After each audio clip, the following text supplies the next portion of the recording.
ನಮಸ್ಕಾರ ಸ್ನೇಹಿತರೆ, ಮತ್ತಷ್ಟು ವಿಡಿಯೋಗಳನ್ನ ನಿಮ್ ಕಣ್ಮುಂದೆ ತರ್ತೀನಿ ಅಂತ ಹೇಳಿ ತುಂಬಾ ದಿನ ಆದ್ಮೇಲೆ ಮತ್ತೆ ಬಂದು ನಿಮ್ ಕಣ್ಮುಂದೆ ನಿಂತಿದ್ದೀನಿ. ಯಾಕೆ ಅಂದ್ರೆ ಒಂದು ಒಳ್ಳೆ ವಿಷಯನ ನಿಮ್ಗೆ ಹೇಳೋದಿಕ್ಕೆ. ಸ್ನೇಹಿತರೆ, ಸಾವಿರಾರು ಚಪಾತಿಗಳನ್ನ ಮಾಡಿ ಬೀದಿಯಲ್ಲಿ ಮಾರ್ತಿರುವಂತಹ ತಾಯಿ, ಅಮ್ಮನ ಕಷ್ಟವನ್ನು ನೋಡಲಾಗದ ಪುಟ್ಟ ಮಗು ಮಾಡಿದಾದ್ರೂ ಏನು ಗೊತ್ತಾ? ಈ ಒಂದು ವಿಷಯದ ಬಗ್ಗೆ ಮಾಹಿತಿಯನ್ನ ನೀಡ್ತೀನಿ. ನಾನು ನಿಮ್ಮ ಪ್ರೀತಿಯ ಮಂಜುಳಾ. ಅದಕ್ಕಿಂತ ಮುಂಚೆ ನೀವಿನ್ನು ನಮ್ಮ ಕರ್ನಾಟಕ ಕನ್ನಡ ಯೂಟ್ಯೂಬ್ ಚಾನಲ್ಗೆ ಸಬ್ಸ್ಕ್ರೈಬ್ ಆಗಿಲ್ಲ ಅಂದ್ರೆ ಸಬ್ಸ್ಕ್ರೈಬ್ ಆಗಿ. ಹಾಗೆ ಈ ಒಂದು ವಿಷಯದ ಬಗ್ಗೆ ನಿಮ್ಮ ಅನಿಸಿಕೆಗಳನ್ನ ಕಮೆಂಟ್ ಮೂಲಕ ನಮ್ಗೆ ತಿಳಿಸಿ ಅಂತ ಕೇಳ್ಕೊತಾ ಇದ್ದೀನಿ. ಸ್ನೇಹಿತರೆ, ಗುಜರಾತಿನ ಮೂಲದ ಕನೋದರ್ ಗ್ರಾಮದ ಪುಟ್ಟ ಬಡ ಕುಟುಂಬದಲ್ಲಿರುವಂತಹ ಮುತ್ತಪ್ಪ ಅನ್ನೋ ದಂಪತಿ. ಈ ದಂಪತಿಯ ಹೆಂಡತಿಯ ಹೆಸರು ಆ ನಶೀಮಾ ಬಾನು. ಇವರಿಗೆ ಒಂದು ಪುಟ್ಟ ಮಗು ಕೂಡ ಇತ್ತಂತೆ. ಈ ಮಗುವನ್ನು ಸಾಕೋದಕ್ಕೆ ತುಂಬಾ ಕಷ್ಟಗಳನ್ನ ಪಡ್ತಾ ಇರ್ತಾರೆ ಈ ದಂಪತಿಗಳು.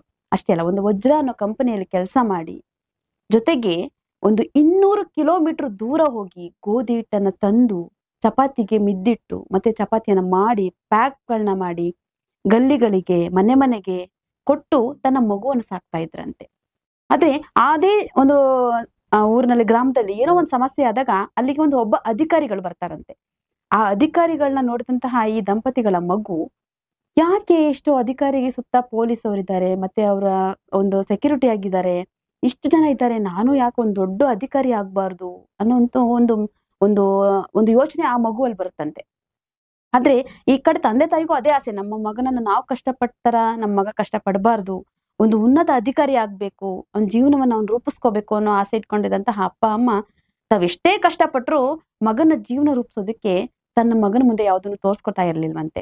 ಆದ್ರೂ ಮಗ ತನ್ನ ತಂದೆ ತಾಯಿ ಕಷ್ಟಪಡೋದನ್ನ ನೋಡಿ, ಇಲ್ಲ ನಾನೇನಾದ್ರೂ ಮಾಡ್ಲೇಬೇಕು, ನಮ್ಮ ಅಪ್ಪ ಅಮ್ಮಗೋಸ್ಕರ, ನಮ್ಮ ಈ ಬಡತನವನ್ನ ನೀಗಿಸ್ಕೊಳ್ಳೋದಕ್ಕೋಸ್ಕರ ನಾನು ಚೆನ್ನಾಗಿ ಓದ್ಬೇಕು ಅನ್ನೋ ಒಂದು ಕಾರಣ ಇಟ್ಕೊಂಡು, ಮತ್ತೆ ಅಧಿಕಾರಿಗಳನ್ನ ನೋಡಿ, ಇಲ್ಲ ನಾನು ಒಂದು ದೊಡ್ಡ ಅಧಿಕಾರಿ ಆಗ್ಲೇಬೇಕು, ಒಂದು ಗುರಿಯನ್ನ ಮುಟ್ಲೇಬೇಕು ಅನ್ನೋ ಒಂದು ಯೋಚನೆಯನ್ನ ಮಾಡ್ತಾರೆ. ಅವ್ರ ಹೆಸರು ಹಸನ್ ಅನ್ನೋದು. ನೋಡಿ, ಹಸನ್ ಅನ್ನೋರ್ಗೆ ಒಂದು ಗುರಿ ಅಂತ ಬರುತ್ತೆ.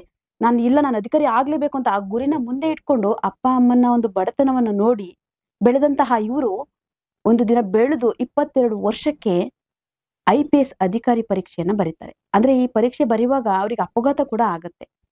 ಆದ್ರೂ ಸಹ ಇವರು ಛಲವನ್ನ ಬಿಡೋದಿಲ್ಲ, ಗುರಿಯನ್ನ ಮುಟ್ಲೇಬೇಕು ಅನ್ನೋ ಒಂದು ಆಲೋಚನೆಯಿಂದ ಮತ್ತೊಂದು ಬಾರಿ, 2ನೇ ಬಾರಿ IPS ಪರೀಕ್ಷೆಯನ್ನ ಬರೀತಾರೆ. ಆಗ ಇವರು ಸೆಲೆಕ್ಟ್ ಕೂಡ ಆಗ್ತಾರೆ, ಪರೀಕ್ಷೆಯಲ್ಲಿ ಪಾಸ್ ಕೂಡ ಆಗ್ತಾರೆ.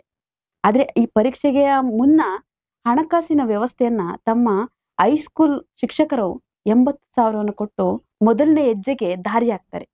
ಅಪ್ಪ ಅಮ್ಮನ ಆಶೀರ್ವಾದ, ಶಿಕ್ಷಕರ ಒಂದು ಆರೈಕೆ, ಮತ್ತೆ ಅವರಿಂದ ಪಡೆದಂತಹ ಒಂದು ಆಶೀರ್ವಾದ ಎಲ್ಲವೂ ಇಟ್ಕೊಂಡು, ಜೊತೆಗೆ ಇವ್ರು ಪಟ್ಟಂತಹ ಶ್ರಮ ಎಲ್ಲವೂ ಹಸನ್ ಅವರ ಗುರಿಯನ್ನ ಮುಟ್ಟಿಸ್ತು. ಸ್ನೇಹಿತರೆ, ತಂದೆ ತಾಯಿ ಕಷ್ಟಪಡೋದನ್ನ ನೋಡಿ ಮಕ್ಕಳು ಅವ್ರಿಗೆ ಅವರೇ ಇನ್ಸ್ಪಿರೇಷನ್ ಆಗ್ತಾರೆ.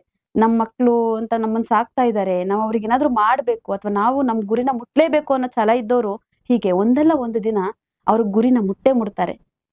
ಸ್ನೇಹಿತರೆ, ಈ ಒಂದು ತಂದೆ ತಾಯಿಯ ಬಗ್ಗೆ, ಹಾಗೆ ತಂದೆ ತಾಯಿ ಕನಸನ್ನು ಈಡೇರಿಸಿರುವಂತಹ ಈ ಒಂದು ಹಸನ್ ಅವರ ಬಗ್ಗೆ ನಿಮ್ಮ ಅನಿಸಿಕೆಗಳನ್ನ ಕಮೆಂಟ್ ಮೂಲಕ ನಮ್ಗೆ ತಿಳಿಸಿ ಅಂತ ಕೇಳ್ಕೊತಾ ಇದ್ದೀನಿ. ಮತ್ತಷ್ಟು ವಿಡಿಯೋಗಳನ್ನ ನಿಮ್ ಕಣ್ಮುಂದೆ ತರ್ತೀನಿ. ಅಲ್ಲಿವರೆಗೂ ನೀವಿನ್ನು ನಮ್ಮ ಕರ್ನಾಟಕ ಕನ್ನಡ ಯೂಟ್ಯೂಬ್ ಚಾನಲ್ಗೆ ಸಬ್ಸ್ಕ್ರೈಬ್ ಆಗಿಲ್ಲ ಅಂದ್ರೆ ಸಬ್ಸ್ಕ್ರೈಬ್ ಆಗಿ. ನಾನಿನ್ನ ಬರ್ತೀನಿ. ಬಾಯ್ ಬಾಯ್.